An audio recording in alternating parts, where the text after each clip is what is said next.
ফেলে চোখে পানিও চলে এলো, কান্নাও চলে আসে তার। তাও বলে, আপনার চেহারা দেখতে চাই না, যান আপনি।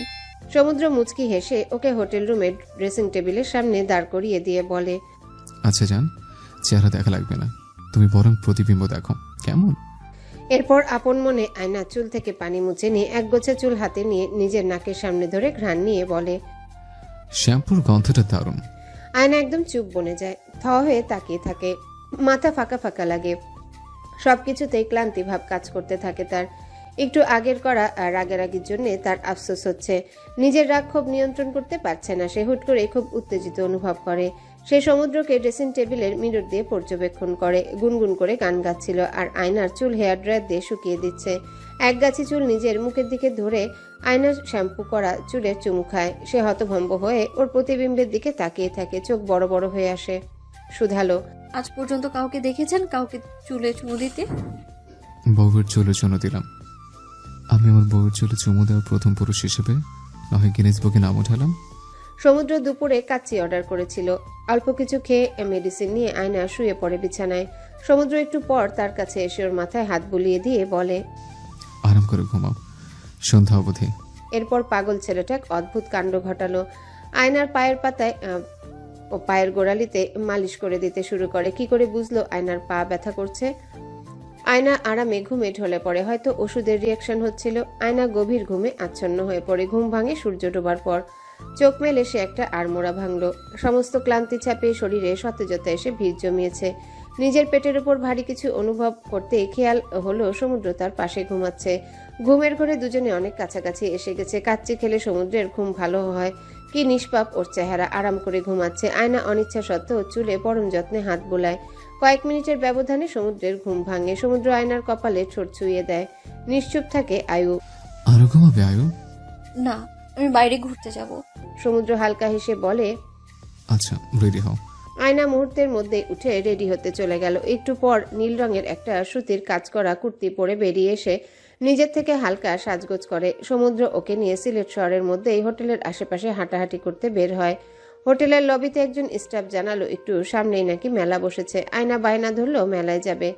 সমুদ্র তাকে ইচ্ছা করে তাকে সাদা পাথর ঘুরতে যাওয়া থেকে বঞ্চিত করেছে, এজন্য এখন মেলায় নিয়ে গিয়ে সেটা পুষিয়ে দিতে হবে। অগত্যা একটা রিক্সা ঠিক করে মেলার দিকে যায়। রিক্সায় আয়নার কোমর ধরে বসে সে। সিলেটে নভেম্বরের দিকে ভালোই শীত পড়েছে। আয়না কাঁপতে থাকে। পাতলা সুতির ওড়নায় শীত কাবু হচ্ছে না। ওকে শীতে জুবু থুবু হতে দেখে সমুদ্র শুধালো, সোয়েটার পরে এলে না কেন? ইচ্ছে নেই তাই? আপনার কোনো সমস্যা? ওর এমন টেরা জবাবে বিপরীতে সে কিছু না বলে নিজের গা থেকে ওই দিনের কালো জ্যাকেটটা খুলে পুনরায় ওকে দিল। আয়না যেন এটারই অপেক্ষায় ছিল। সঙ্গে সঙ্গে জ্যাকেট গায়ে দিয়ে দিল। আয়না যেন এটারই অপেক্ষায় ছিল, সঙ্গে সঙ্গে জ্যাকেট গায়ে দিয়ে দিল। মেলায় প্রবেশপথে রিক্সা থামানো হলো। মেলায় ভিড় আছে ভালোই, ভেতর থেকে নাগরদোলা দেখা যাচ্ছে, গান চলছে মনে হয়। আয়না বলে, আমি নাগরদোলায় উঠবো। সমুদ্র ভাড়া মিটিয়ে ওকে নিয়ে মেলায় প্রবেশ করলো। হরেক রকম শীতের পিঠা পুলির স্টল বসেছে। একজন আবার মোমোর দোকান দিয়েছে। মোমোর দোকানে বেশ ভিড়। মেলার মাঝে উন্মুক্ত মঞ্চ, পাশে বায়োস্কোপ নিয়ে বসেছে। সমুদ্র আয়নাকে নিয়ে বায়োস্কোপের দিকে ছুটে। বায়োস্কোপ দেখে সমুদ্র আয়নার কানে ফিসফিস করে বলে, তোমার বাড়ির রঙের মেলায় দেখেছিলাম বায়োস্কোপ, বায়োস্কোপের নেশায় আমায় ছাড়ে না, বায়োস্কোপের নেশায় আমায় ছাড়ে না। ও বড্ড সুন্দর গায়। দুটো লাইন কানে কানে গাইলেও তাতেই কেমন মোহগ্রস্ত লাগে। গায়কের মায়ে পড়ে যেতে ইচ্ছা করে। সমুদ্র গান থামিয়ে বলে, বায়োস্কোপের নেশা তো ছাই, তো সিগারেটের নেশার চেয়েও বেশি তীব্র।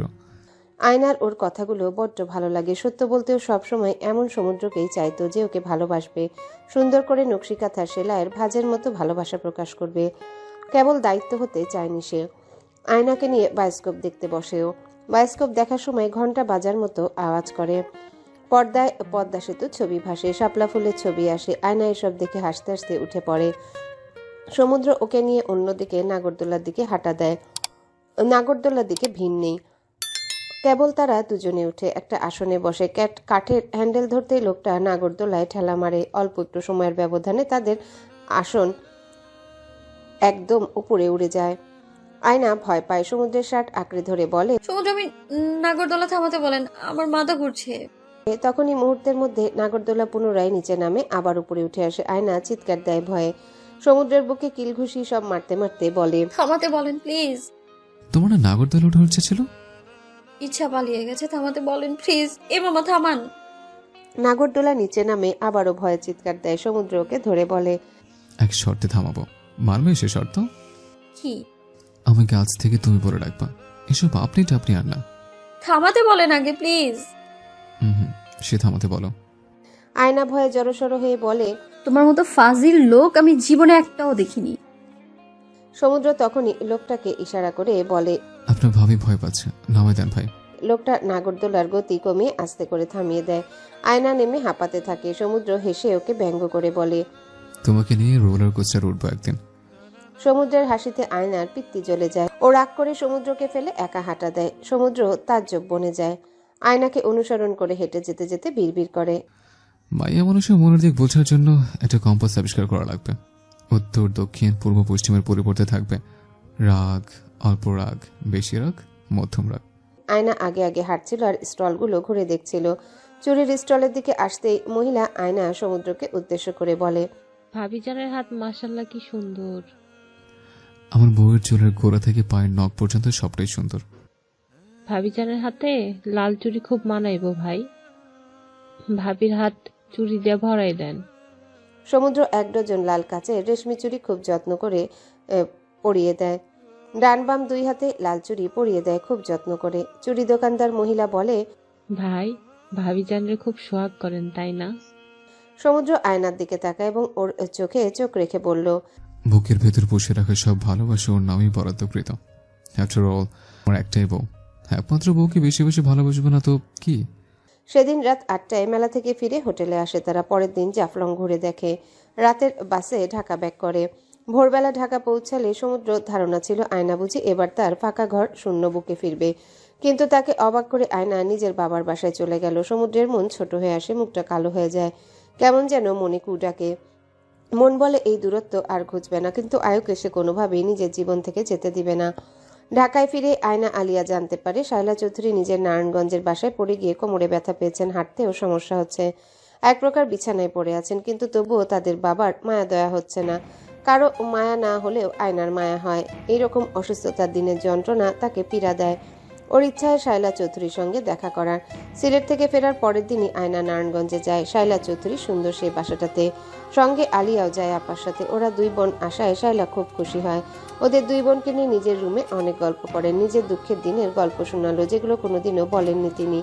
শায়লা চৌধুরী জীবনের একটা পর্যায়ে টাকার অভাবে ভুগেছেন, সেজন্য কম বয়সী থাকতেই বিয়ে হয়। তার শ্বশুরবাড়ির লোকজন নাকি খুব অত্যাচার করত। আয়না আলিয়া দুজনে ওনার দুঃখী জীবনের কথা শুনে খারাপ লাগে। ভদ্রমহিলা আবার একটু কাঁদলেন। আয়না বেশ ভরকে গেল। ওনাকে কি বলে সান্ত্বনা দিবে 2 বোন ভেবে পায় না। তারপর হুট করে উনি আয়নার হাত ধরে বলে, আয়ুমা, আমি তোমার সাথে অনেক বড় অন্যায় করেছি। আয়না ক্ষণেই চমকে উঠে বলে, কি এমন করেছেন যে এখন কাঁদতে হচ্ছে?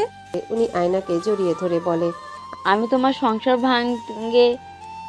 সংসার ভাঙে বসেছিলাম, কিন্তু দেখো ভাগ্যের কি নির্মম পরিহাস, আমারই সংসার ভাঙার পথে। আয়না বিচলিত হয়ে যায়। কি বলছেন উনি? শায়লা চৌধুরী তো তার বিয়ের ঘটক, উনি কেন বিয়ে ভাঙা ষড়যন্ত্র করবেন? শায়লা থেমে থেমে বলে, সমুদ্রকে আমি অস্ট্রেলিয়া থেকে চিনি। ইউষার সঙ্গে ও সম্পর্ক, ব্রেকআপের খবর সবই জানি। ইউষা যখন ওকে প্রতারণা করে, বেচারার বেহাল দশাও আমি নিজ চোখে দেখেছি। তারপরেও আমি তোমার সাথে ওর বিয়ের প্রস্তাব দেই। ইউষা সমুদ্রকে চিট করেছিল? সে কি তুমি জানো না? সমুদ্র বলেনি কিছু? না। ইউষা ওদের হাসপাতালের আরেক এস্টাবলিশড ডক্টরের সঙ্গে প্রেমে জড়িয়ে যায়। সমুদ্রকে চিট করে ওই ডক্টরের সঙ্গে লিভ টুগেদার করে। এ কারণেই বিচ্ছেদ হয়। আয়না থমথমে মুখ নিয়ে অবিশ্বাস্য চোখে তাকিয়ে থাকে। ইউষা তাহলে চিট করেছিল সমুদ্রকে? শায়লা আরও যোগ করলেন, তুমি আর সমুদ্র যেদিন আমার বাসায় এলে তোমার বাবার বিয়ের কথা জানতে পেরে, হয়তো তোমাদের মধ্যে ঝগড়া হয়েছিল। তুমি সকালে আগে ভাগে চলে গেলে। আমি সমুদ্রকে সকালবেলা একটা মিথ্যা কথা বলেছিলাম। কি বলেছিলেন? বিয়ের 7 দিনের অন্তর তুমি ডিভোর্স চাও, এসব নিয়ে ফাহাদের সঙ্গে আলাপ করেছো। ডিভোর্সের কথা শুনে সমুদ্র অনেক বেশি আহত হয়েছিল। আই অ্যাম সরি মা, আমার তোমার প্রতি প্রচুর ক্ষোভ ছিল, সেজন্য রাগের বশে তোমার ক্ষতি চাইতাম। কিন্তু আমি কল্পনাও করিনি আমার অসুস্থতায় সবার আগে তুমি আসবে আমাকে দেখতে। আমি হয়তো আমার পাপের শাস্তি পাবো, একাই কাটাতে হবে বাকি জীবন। তোমার বাবা স্পষ্ট বলে দিয়েছেন আমার সঙ্গে আর যোগাযোগ রাখবে না। হয়তো দ্বিতীয় সংসারও আমার ভাগ্যে জুটবে না। তবে তুমি আমার অসুস্থতার কথা শুনে এসেছো, আমি এতেই অনেক খুশি। আয়না নিষ্পলক চোখে তাকিয়ে থাকে। আলিয়া হতভম্ব শায়লার কথা শুনে। মহিলার মনে এত বিষ ছিল, কই মধুর বাণীর তোপে বোঝাই দুষ্কর ছিল। শায়লা করুণ গলায় বলে, তোমার সংসার সুখের হোক আয়না। সমুদ্র খুব ভালো পরিবারের ছেলে, অনেক ভালো স্বামীও। তোমার অসুস্থতায় ছায়ার মতো তোমার পাশে ছিল। হাজার ক্লান্তি নিয়েও বিনা অভিযোগ করে দিন রাত 24 ঘন্টায় তোমার সেবা করে গেছে। তোমরা সুখী হও। সেদিন শায়লা আন্টির বাসা থেকে ফিরতে পথে সেই দিনকার ওই টঙের দোকানটার কথা মনে পড়ে আয়নার। সমুদ্রকে খুব মিস করে ও আপনা আপনি দুচোখ বেয়ে পানি ঝরে। সমুদ্রকেও অনেক ভুল বুঝেছে। ভাবতো সমুদ্র নিশ্চয়ই ইউসার সময় এক্সট্রা ম্যারিটাল অ্যাফেয়ারে জড়িয়েছে। কত কটু কথাই না শুনিয়েছে ওকে। আয়নার মনে হলো সব ভুল বোঝাবুঝির অবসান ঘটা উচিত। সমুদ্রকে ভুল বুঝে অনেক দূরে ঠেলে দিয়েছে, আর নয়। সংসারে সুখ দুঃখ থাকবেই। সে ঠিক করলো কালকেই শ্বশুর বাড়ি যাবে। বাসায় ফিরতে ফিরতে বিকাল হলো। ফাহাদ সাহেব অফিসে গেছেন। শায়লা চৌধুরীর জন্য মায়া হলো। নারায়ণগঞ্জে একা ফ্যামিলি ছাড়া অসুস্থ অবস্থায় আছে। বাবার উচিত ওনার সাথে থাকা বা ঢাকায় আনা ওনাকে। তবে আলিয়া দ্বিমত পোষণ করে বলে, এই কুটনি মহিলা এভাবে বিছানায় পড়ে থাকা উচিত। কেমন অসভ্য, আমার আপার সংসারে আগুন লাগাতে চায়। তবে আয়না প্রতিশোধ পরায়ণ হয় না। বিয়ের পর সে বুঝে সংসার কি জিনিস। প্রতিটা নারী ঘর সংসার চায়। ঘরহীন নারী যেন পাখাবিহীন পাখির মতো অবলা। শায়লা চৌধুরীর জন্য তার মায়াই লাগে। মন থেকে আগের মতো আর ক্ষোভ জন্মায় না। সে সমস্ত চিন্তা বাদ দিয়ে সমুদ্রকে আজ অনেক দিন পর কল লাগায়। সমুদ্র দুবার রিং বাজতে কল রিসিভ করে বলে, আরে আজ সূর্য কোন দিকে উঠেছে? কেন ভুল হবে? মিসেস রহমান কল করেছে। এ যেন অষ্টম আশ্চর্য। আয়না খুব হাসে, অনেকদিন পর মন খুলে হাসে। এরপর শুধালো, একটা কথা ছিল। বলো। না থাক, তুমি আজকে আমাদের বাসায় রাতে আসবে। আমি আজ রান্না করব। আচ্ছা আসবো, কিন্তু লেট হবে। গাজীপুর এসেছে, সোজা মিসেস রহমানের কাছে চলে আসবো। আচ্ছা এবার বলো কি বলতে চাইছিলে? আসো, তারপর বলবো। বলে দাও কি বলবে, পরে যদি শুনতে না পারি। আসলেই বলবো, আসো আগে। আয়না কল কেটে দিয়ে আজ রান্নাঘরে ঢুকে অনেক কিছু রান্না করে। বিরিয়ানি, রোস্ট, সালাদ, সেমাই রান্না করলো। এসব সমুদ্রের পছন্দের খাবার। রাতে বাবা অফিস থেকে আসলো, সবাই ডিনার করে। আয়নার রান্নার প্রশংসাও করে খুব, কিন্তু সমুদ্র আসে না। আয়না জানতো লেট হবে, কিন্তু এত লেট কেন হচ্ছে কে জানে। সে ডিনার না করে কেবল মেডিসিন নিল। সে অপেক্ষায় থাকতে থাকতে ঘুম ভাব এসে যায়। অবচেতন মন বলে সমুদ্র আসছে খুব কাছে, তার গাড়ির হর্ন বাজছে। এই তো সমুদ্র এসে তাকে মিষ্টি করে আয়ুজান বলে ডাকলো। কিন্তু বাস্তবে সমুদ্রের অস্তিত্ব নেই। ঘুমের ঘোরেই সে চোখের জল ফেলে। সমুদ্র কি আবারও তাকে অবহেলা করবে? রাতের আধারে সমুদ্রের প্রাইভেট কার ছুটে যাচ্ছে। মহাসড়ক আজ কেমন থমথমে। অনেকগুলো ট্রাক আজ রাত 12টার আগে রাস্তায় নেমেছে। ট্রাকগুলো কেমন অনিয়মের মধ্যে দিয়ে হাই স্পিডে টানছে। সমুদ্রের গাড়ির নাম্বার প্লেট ঢাকা মেট্রো গ। সাদা রঙের গাড়িটা 3টা ট্রাকের মাঝে পড়ে। সমুদ্র তখন ফোনে তাদের বিয়ের ছবিগুলো দেখছিল। গাড়ির হর্নের শব্দে সে ড্রাইভারকে বলে, রং সাইড দিয়ে চালান গাড়ি, ট্রাকের সঙ্গে লাগতে চান না। ড্রাইভার পাকনামি করে পরপর হর্ন বাজিয়ে ট্রাকের মাঝ দিয়ে আগিয়ে নিয়ে বলে, ভাইজান, আমরা তো ট্রাফিক নিয়ম ভঙ্গ করিনি, ওরা ভুল ভালভাবে চালাচ্ছে। এমনি কেউ ট্রাক চালায়? ড্রাইভার কথা বলা শেষ না করতে পেছন থেকে গাড়ির বাম্পারে জোরে ট্রাক ধাক্কা মারে। দুটো পরিবহনই মহাসড়কে বেশ জোর গতিতে এগিয়ে চলছিল। চলন্ত ছোট সাদা প্রাইভেট কার ট্রাকের ধাক্কা সামলাতে পারে না, একদম উল্টে যায় রাস্তার ধারে। প্রবল বেগে ঝাঁকির তোপে সমুদ্র টাল সামলাতে পারে না, মনে হচ্ছিল ছিটকে পড়ে যাচ্ছে। চারিপাশে ভয়ঙ্কর অন্ধকার দেখে নিজের হাত পা মাথা বেয়ে তরল আঠালো পদার্থের অস্তিত্ব অনুভব করে। হুট করে সমস্ত শরীর অবশ্যই আসে, চোখ বন্ধ হতে চলে। সে চায় না চোখ বন্ধ করতে, চোখ বুঝলেই যে ধুধু অন্ধকার। আদৌ এই অন্ধকার থেকে মুক্তি পাওয়ার পথ খোলা থাকে?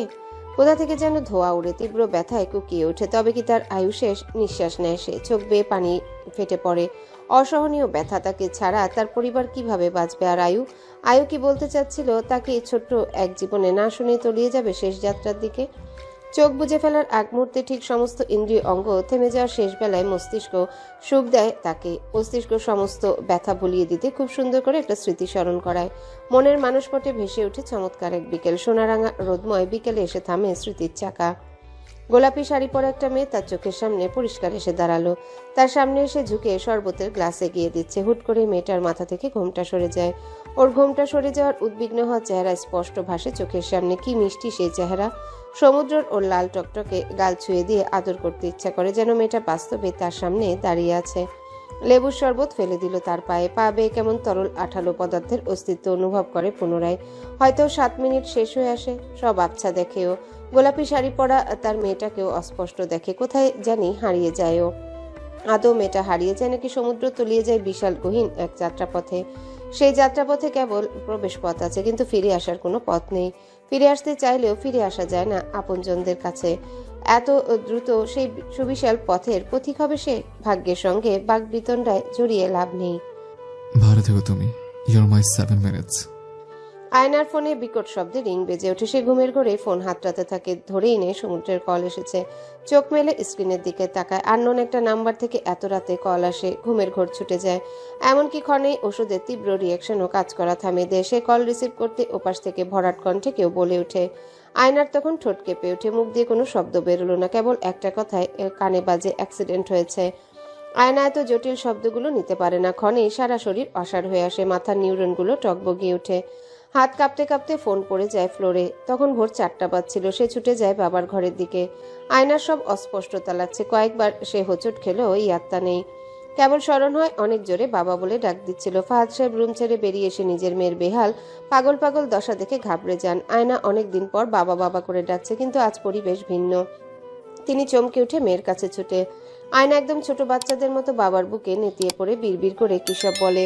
তখন ওর রুম থেকে ফোনের শব্দ ভেসে আসছে। উনি রুমে গিয়ে ফোন কানে নেয়। গাজীপুরের এক হাসপাতাল থেকে কল করা হয়েছে। আজ রাত 1টায় গাড়ি দুর্ঘটনার কবলে পড়েছে। গাড়ির নাম্বার প্লেট ঢাকা মেট্রো গ। পেশেন্টের ফোনে লাস্ট এই নাম্বার থেকে কল এসেছিল। ভদ্রলোক রোগীর বর্ণনা দিল। অজ্ঞান অবস্থায় আছে। ফোনে পাসওয়ার্ড নেই জন্য নাকি দ্রুত যোগাযোগ করতে পেরেছে। স্বজন হয়ে থাকলে ওনারা আসতে বলছে। ফাহাদ সাহেবের বুঝতে বাকি রইল না সমুদ্রের অ্যাক্সিডেন্ট হয়েছে। উনি নিজেকে শান্ত রাখার চেষ্টা চালালেন। গাজীপুরে আয়নাকে সহ গিয়ে লাভ হবে না। সমুদ্রকে ঢাকার উন্নত মানের হসপিটালে নিতে হবে। দরকার হলে জরুরি ভিত্তিতে থাইল্যান্ড নিয়ে যাবেন। আয়না ইতিমধ্যে পাগলামি শুরু করে দিয়েছে। কি করবেন উনি? ভোরের আলো এখনো ফুটেনি। ফাহাদ সাহেবের এক বন্ধু সরকারি বড় কর্মকর্তা, গাজীপুরে পোস্টিং আছে। দ্রুত কল লাগায়। ওনার বন্ধু সেই বহুদিন আগের অভ্যাস ফজরের নামাজ পড়তে ওঠা। কাজে বন্ধুর সঙ্গে যোগাযোগ করতে বেগ পেতে হয়নি। ওনার বন্ধু খবর শোনা মাত্রই সাহায্য করার জন্য রাজি হলো। তার বাসা থেকে সমুদ্রকে নেওয়া গাজীপুরে সেই হেলথ কমপ্লেক্স বেশি দূর না।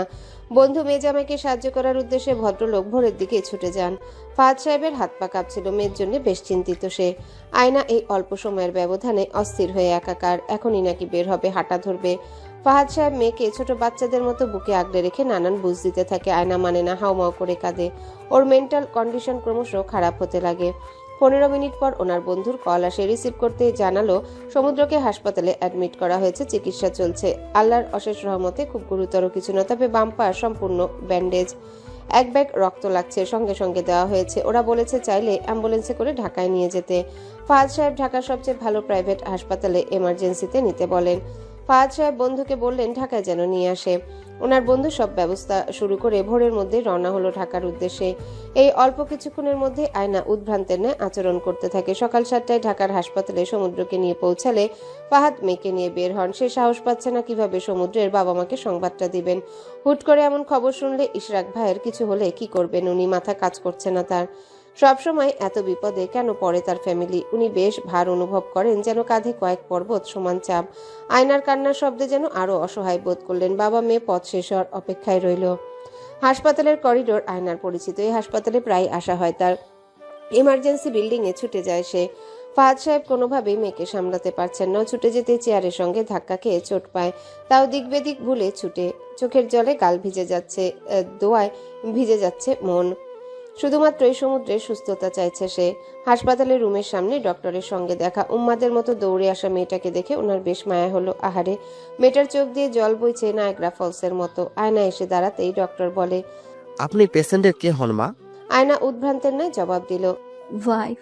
ও আচ্ছা, পেশেন্টের গাজীপুরে অ্যাক্সিডেন্ট হয়েছিল, এরপর ওখান থেকে এখানে আনা হয়েছে। সৃষ্টিকর্তার অশেষ রহমত যে মাথায় ইনজুরি তো তেমন হয়নি, তবে বাম পা অনেক বেশি ইনজুরিড। ওনার জ্ঞান ফিরেছে। আয়না অসহায় টলটলে চোখে ডক্টরের দিকে তাকায়। এই চাহনিতে আকুল আবেদন আছে, একটাবার আপন মানুষটাকে দেখতে চাওয়ার তীব্র ইচ্ছা। উনি না করতে পারলেন না, হেসে জবাব দিল, যাও দেখা করে আসো, কিন্তু বেশি শব্দ করবে না। ইঞ্জেকশন পুশ করা হয়েছে, 6 ঘন্টা ঘুমাবে। আয়না ভিতরে ঢুকে পড়ে। রুমে প্রবেশ করতে নীল আর বাদামি চোখের মনির মিলন ঘটে। সমুদ্রকে হাসপাতালে বেডে দেখা মাত্রই কেঁদে ফেলল আয়না। পা দুটোয় ব্যান্ডেজ দেওয়া, ব্যান্ডেজে নিচ দিয়ে লাল রক্ত সামান্য ভেসে আছে, কপালে ব্যান্ডেজ। সমুদ্রের একটু আগেই জ্ঞান ফেরে। এতক্ষণ চোখ বন্ধই ছিল। গেট খোলার শব্দে কষ্ট করে হলেও চোখ মেলে তাকাতে আয়নাকে সামনে দেখতে পায়। ও ব্যথা পাওয়া হাতটায় এগিয়ে দেয়, হাত দিয়ে আয়নার মাথা স্পর্শ করতে চায়, অনুভব করতে চায় তার 7 মিনিটকে। নিজেকে বড্ড ভাগ্যবান মনে হয়। সৃষ্টিকর্তা তবে তার প্রতি এতটাই সদয় হয়েছেন যে এক জীবনে মৃত্যুর কাছাকাছি দ্বার প্রান্ত হতে ফিরিয়ে দিলেন।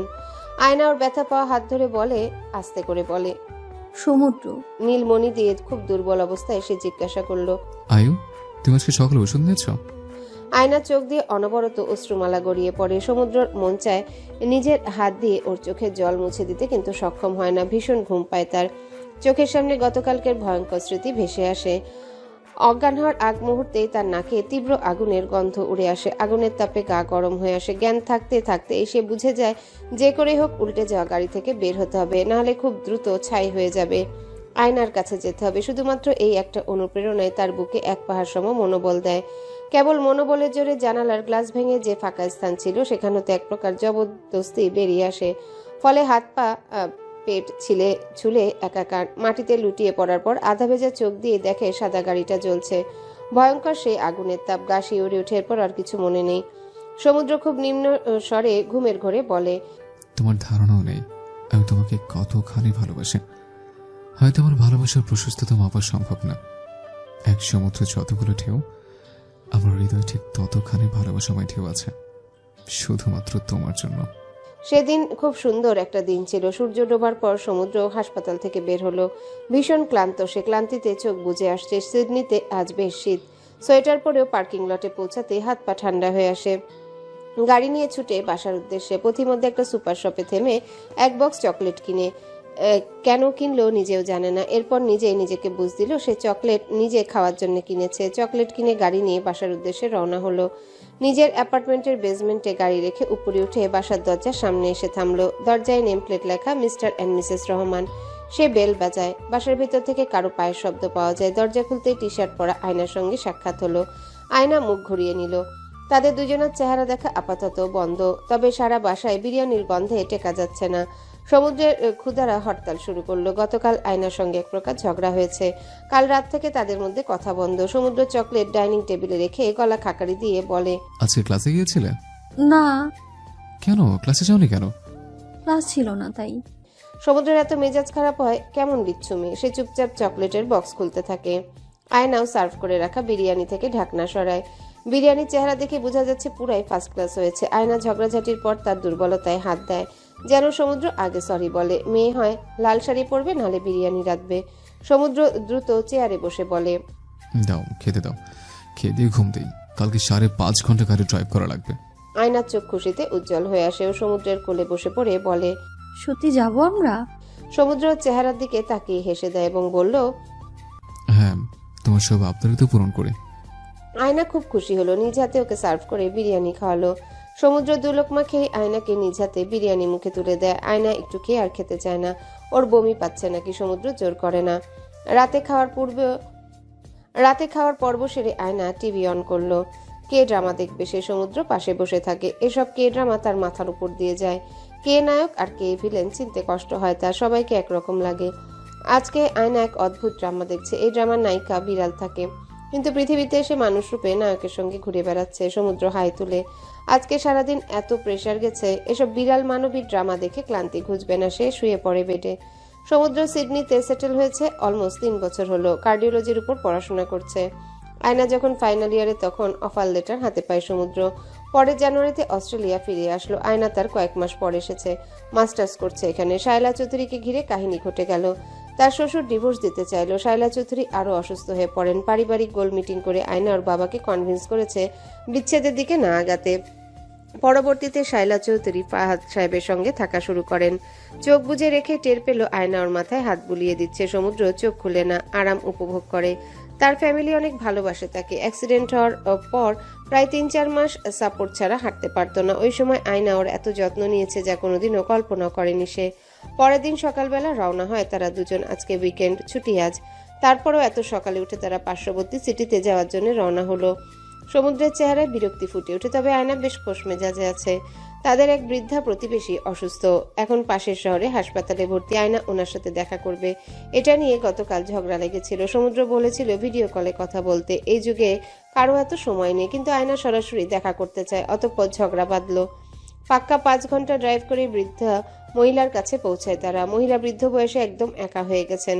অসুস্থ অবস্থায় আয়না সমুদ্রকে দেখে খুশি হলেন। একদম নিজের সন্তানের মতো অস্ট্রেলিয়ান এই বৃদ্ধ আদর করলেন। সমুদ্র মনে করার চেষ্টা করে এই বৃদ্ধ কবে তার প্রতিবেশী ছিল। দুপুরে লাঞ্চ সেরে তারা প্ল্যান করলো সি বিচে ঘুরে যাবে। ড্রাইভিং করে সি বিচের ধারে এসে পৌঁছে। অস্ট্রেলিয়া ঘিরে শুধুই সমুদ্র, যেদিকে তাকায় মানুষ সেদিকেই সি বিচ। তবে আজকের আবহাওয়ায় খুব ঠান্ডা, কেমন মায়া জড়ানো আজকের আবহাওয়া। সমুদ্রের সমস্ত বিরক্তি ক্লান্তি দূর হয়ে আসে। দুজনে খালি পায়ে সি বিচের পার ঘেঁষে হাঁটে। মৃদু বাতাসে আয়নার চুল নড়ে। একটু হাঁটার পর আয়না থামে। আয়না বলে ওঠে, মিস্টার ওশান, আপনি একটু পেছন ঘুরে থাকুন, ভুলেও কিন্তু এইদিকে ঘুরে দেখবেন না। এরপর সে এগিয়ে যায়, ঝুঁকে বসে কিসব করে। সমুদ্র উল্টো দিকে ঘুরে থাকায় বুঝে উঠতে পারলো না কি লিখছে ও। আসুন এবার। সমুদ্র ধীর পায়ে এগিয়ে এসে বালুতে খোদাই করা লেখা পড়লো। ছোট্ট করে লেখা বায়োটেক লোডিং। সে বুঝতে পারে না আয়না মজা করছে নাকি, কিন্তু ওর ওই প্রাণখোলা হাসি মাতৃত্বের স্বাদ পেতে যাওয়ায় তৃপ্তময় মুখমণ্ডল তো মিথ্যা নয়। আয়নার নির্মল হাসির প্রেমে পড়ে যায় সে। সমুদ্রের চোখে পানি চলে আসে। অমন সময় ঢেউ এসে তাদের পা ভিজিয়ে দিয়ে যায়। সমুদ্র গিয়ে ওকে কোলে তুলে বলে, আই লাভ ইউ আয়ু। না। আয়না ওর নাকে নাক ঘষে বলে, আমার কিন্তু নীল চোখের মণিওয়ালা বাবু চাই। সমুদ্র হেসে ওকে আলিঙ্গন করতে চাইলে আয়না চিৎকার দিয়ে উঠে বলে, সমুদ্র, তোমার গা থেকে কেমন খাসি খাসি গন্ধ আসছে। আয়না নাকে হাত চেপে বিরক্তির মুখে এসব কথা বলে সমুদ্রকে দূরে ঠেলতে থাকে। সমুদ্র হয়তো পৃথিবীর প্রথম মানুষ যে নিজের গা থেকে খাসির গন্ধ আসছে শুনে এত খুশি হলো। অশ্রু ভেজা চোখে নিজের স্ত্রীর দিকে তাকালো সে। নাকে হাত চেপে বিরক্তি মাখা মুখে দাঁড়িয়ে থাকা মেয়েটা তার জীবনে পর সবচেয়ে বড় নিয়ামত। সে মিহি হাসে। এই মিষ্টি মেয়েটা তার জীবনে সব ধরনের অপূর্ণতা কিভাবে পূর্ণ করে দিল। তার মনে হয় সবার জীবনে একজন আয়না থাকা দরকার। সমুদ্র সিডনি শহরের এক হাসপাতালে ডেলিভারি রুমের বাইরে অপেক্ষায় আছে। চিন্তায় হাত পা কাঁপছে তার। ডেলিভারি রুমে ঢুকানোর আগ মুহূর্তে আয়না ওর হাত ধরে বলেছিল, সমুদ্র, আমার কিছু হয়ে গেলে তুমি প্লিজ আমার বাবুকে ঠিক মতো দেখে রাখবে তো। আয়নার আবুল তাবুল কথা শুনে সমুদ্র এক ধমক দিল। আয়না ওর হাত আরো শক্ত করে ধরে বলে, আমি মারা গেলে তুমি দ্বিতীয় বিয়ে করে নিও। ওই সময় সমুদ্র চোখ বেয়ে আপনা আপনি কান্না চলে আসে। মুখ দিয়ে কথা বের হয় না, কেবল বোবা দৃষ্টি মেলে ডেলিভারির আগ মুহূর্তে ব্যথায় কাতরাতে থাকার স্ত্রীর দিকে তাকিয়ে থাকে। আয়নার কমপ্লিকেশন আছে জন্য আরো দুশ্চিন্তা হচ্ছে। পেছনে থেকে তার মা মিসেস রোদেলা বলে ওঠে, বাবু ধৈর্য ধর, দোয়া কর। এমন সময় নার্স এসে ফটাফট ইংলিশে বলে গেলেন, অভিনন্দন, তোমার পুত্র সন্তান হয়েছে। মা ও শিশু সুস্থ আছে। সমুদ্র ওর মাকে জড়িয়ে ধরে কেঁদে ফেলে। রোদেলাও ছেলেকে পরম মমতায় আগলে নেয়। আগামীকাল ফাহাদ সাহেব আর শায়লা চৌধুরী অস্ট্রেলিয়া আসার কথা। তাদের বাড়ির নতুন সদস্য একদিন আগেই আব্বু আম্মুর কাছে চলে এসেছে। বাংলাদেশের সবাই অধীর আগ্রহে সুখবরের আশায় চেয়ে আছে। আলিয়ার আগামী মাসে বিয়ে শ্রাবণের সঙ্গেও ভিডিও কলে দাদা দাদিকে নিয়ে স্ক্রিনের দিকে তাকিয়ে আছে। রোদেলার হাতে ফোন। সবাই বাবুকে দেখার জন্য অস্থির করছে। ওদিকে আবেগ আর পিউয়ের ফোনের জ্বালায় মিসেস রোদেলার মাথা পাগল প্রায়। বাড়ির সবাই এত অস্থির আর এত খুশি। খুশিতে সবার মাথা খারাপ হয়ে গেছে বুঝি। উনি আয়নার 5 মাস প্রেগনেন্সির সময় ওকে সঙ্গ দিতে অস্ট্রেলিয়া এসেছে। ওনার নিজেরই খুশিতে কান্না পাচ্ছে। কারোর সাথে ঠিকঠাক কথা বলতে পারছে না, শুধু একাধারে বলে যাচ্ছে, আমার বাবুর বাবু হয়েছে, আমার জুনিয়র বাবু। সমুদ্র এগিয়ে গিয়ে আয়নার কেবিনে যায়। ও ধরেই নেয় আয়না নিশ্চয়ই ব্যথায় কাতরাচ্ছে। মেয়ে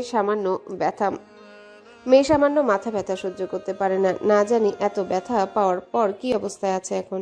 কেবিনে ঢুকে সদ্য মা হওয়া আয়নাকে দেখে সে বেশ অবাক হলো। মেয়েটার চেহারায় ব্যথার চেয়ে আনন্দ বেশি। একগাল হেসে শুয়ে আছে, চোখে মুখে ব্যথা যন্ত্রণা প্রকাশ পাচ্ছে। দুই বেনি করে থাকায় ওকে কিশোরী বাচ্চার মতো লাগছে এখন। সমুদ্রকে দেখেই আয়না প্রশ্ন ছুড়ল, আমার পুটুনোর চোখের মনি নীল হয়েছে কিনা দেখেছো? সমুদ্র গিয়ে ওর কপালে চুমু খেয়ে বলে, চুপির ডক্টর, এখনো দেখোনি কেন?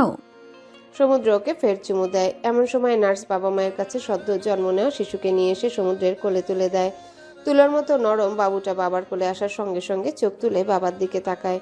সমুদ্রের মনে হচ্ছে সে নিজের চোখগুলোই আয়নায় দেখছে, একদম সেম টু সেম, সমুদ্রের কার্বন কপি যেন। ও একবার আয়নার দিকে তাকায়, আয়না হাসি মাখা চোখে তাদের পিতা পুত্রকে দেখছে নয়ন জুড়ে। সে আবার বাবুর দিকে তাকায়, ও কেঁদে দেয়। নীল চোখের বাবুটা কেঁদে দেয় বাবার কোলে। আয়না বলে, আমার ছেলে আমাকে বেশি ভালোবাসে, এই জন্য মাকে খুঁজছে। আয় পুটুনু বাবু, মায়ের কাছে আয়। সমুদ্র আরেকবার স্ত্রীর দিকে তাকায়, তারপর ছেলের দিকে। বাবু চোখ বড় বড় করে তার দিকে তাকিয়ে আছে। আচ্ছা, এই জীবনে কি আর কিছু চাওয়ার আছে তার? জীবনের সমস্ত সমীকরণ কিভাবে যেন মিলে গেল। শুধুমাত্র একজন ভালো জীবন সঙ্গী তাকে এত বড় খুশি উপহার দিল। আর কি বা চাওয়ার আছে এক জীবনে? এই মুহূর্তটা বুকে নিয়ে এক জীবনে সে অনায়াসে পার করে দিতে পারবে। কখন যে টুপ করে এক ফোঁটা চোখের জল গড়তে লাগে। কি অদ্ভুত জীবনের নিয়ম! দুঃখ পেলেও কাঁদি, আবার খুব সুখেও কেঁদে ফেলি আমরা। জীবনটা এত বেশি সুন্দর কেন? কেন বাঁচতে ইচ্ছা করে বারে বারে? Why life is so peaceful?